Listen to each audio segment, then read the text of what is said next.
For numbers that do not contain decimal points,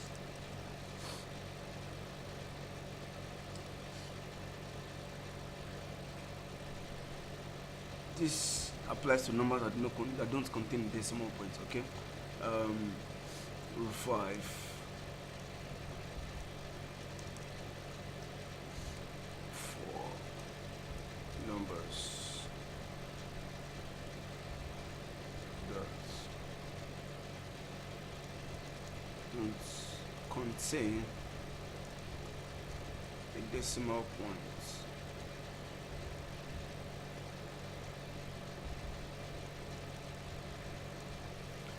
alright, numbers that don't contain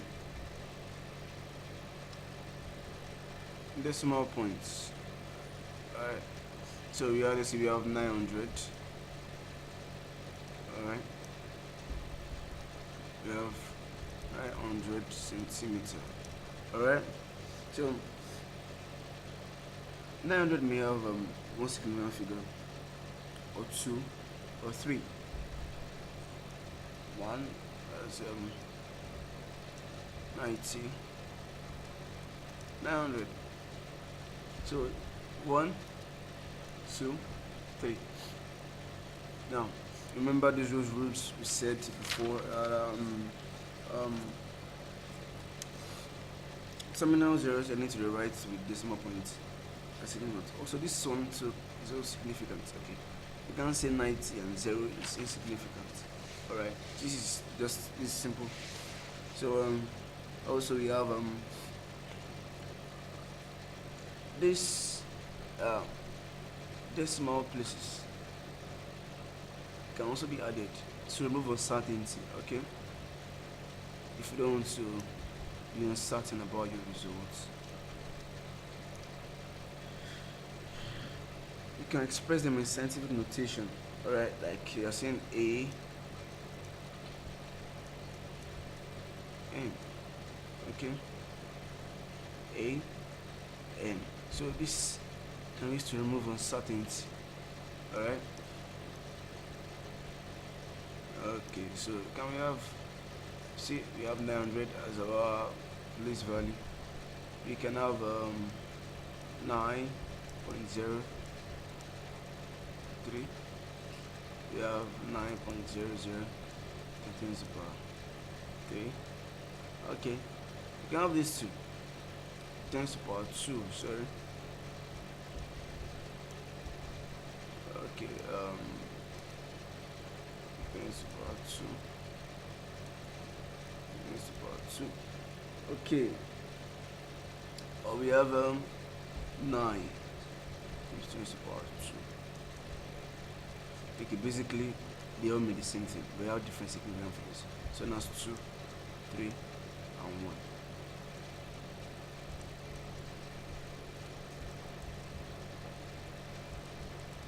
Okay, 2, 3, and 1.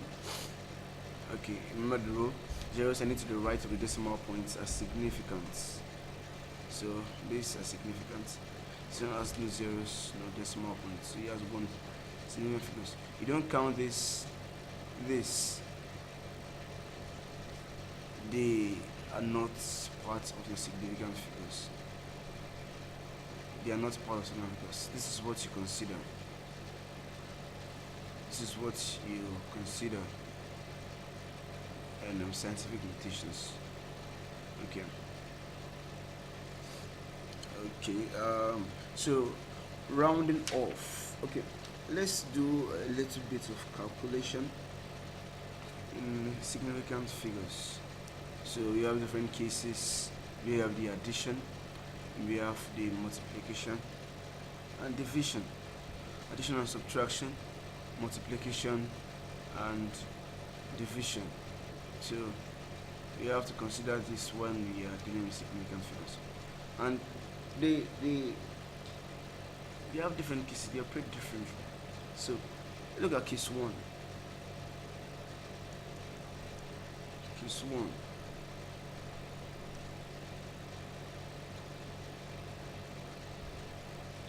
We have the addition and subtraction. Okay, so this is the rule. When you're adding or subtracting, you quote the value, the results, to the least number of decimal places occurring in the data. Okay, least number of decimal places. Now note that least number of decimal places, we have 50.2, 30.89, and we have 1.0046. all right, you'll find you add all this, but the answer should be quoted to one decimal place, one decimal place. Okay, you quoted to one decimal place. You can't afford to make that mistake. You quoted to one decimal place. Okay, so let's do an example. You see we have 58.2 plus 0.039 minus 2.29679. Okay, all right, we have three significant figures. Yeah, one decimal place. We have two significant figures, three decimal places, and we have 6 significant figures, and we have 5 decimal places. All right, so we know our answer will be quoted to one decimal place. Okay, one decimal place. All right, so if we do this calculation, we get 55. All right,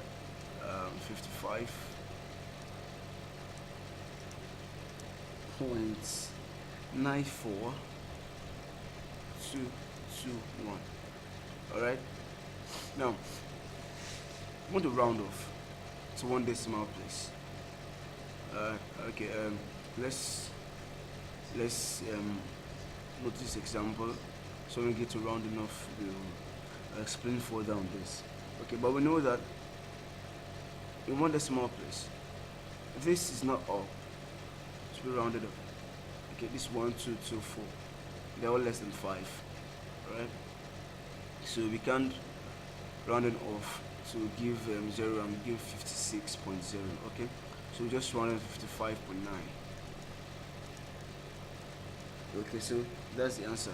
So one decimal place. Okay, so one decimal place. Okay, we should note that when adding or subtracting is to one decimal place, is to the least number of decimal places. Next example, we have one decimal place, so the answer will round it off to one decimal place. Okay, that's for addition and subtraction. Now for case 2, case 2, case 1, we have case 2. When you're multiplying or you're dividing, you measure quantities. You quote the answer to the least number of significant figures. Okay, remember it's right from this one. This is the least number of decimal places. Okay, let me note that. The least number of decimal places. Notes. Least number of decimal places. Okay, this should be noted. This should be noted. That's for case 1. Least number of decimal places. But when you're for multiplication, you say multiplication.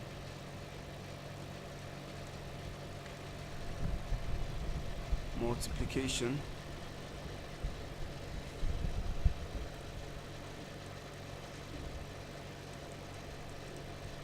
And division. Alright.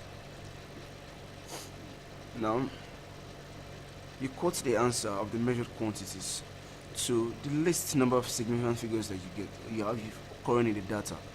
Alright, so it's different from this one.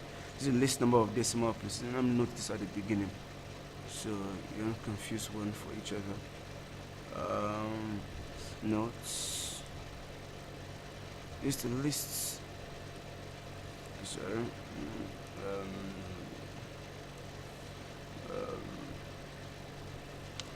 List number of significant figures. Alright, list number of significant figures. Now this is away from this one. When you are multiplying or you're dividing, okay, you quote the answer to the list number of significant figures. In situation 101, you have a lot of this in your questions, probably objective.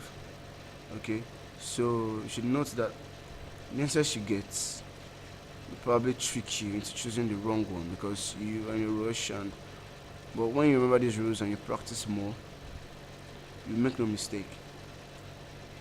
So when you're multiplying or dividing, list number of significant figures occurring in the data. Alright, let's say we want to calculate you're given different volumes, so you want to multiply. Let's say we have 77.1 times 751.2. Okay, in chemistry you put units, so if you're talking about volume, put 77.1 dm cube.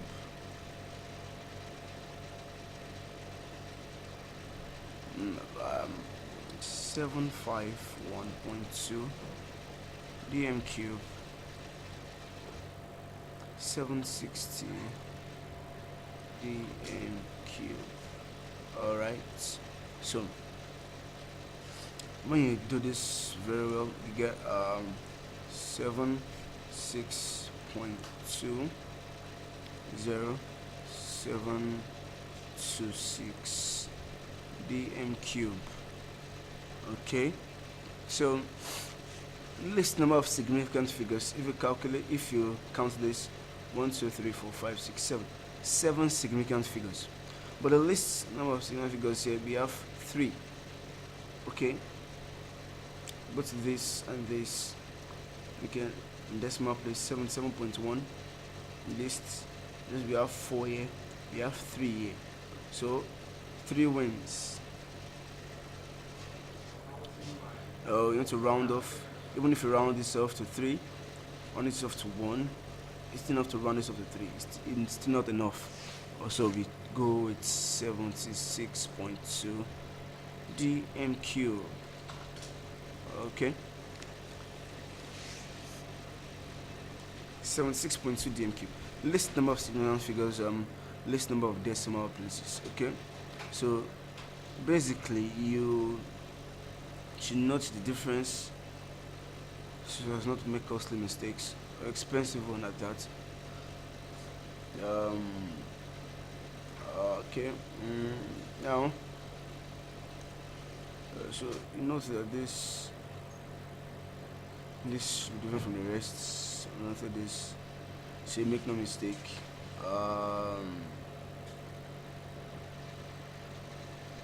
So this number of decimal places and list number of decimal for addition and subtraction, different cases. Alright, list number of decimal places, and for list number of significant figures. Okay, so I highlighted this so you note that this is very, very important.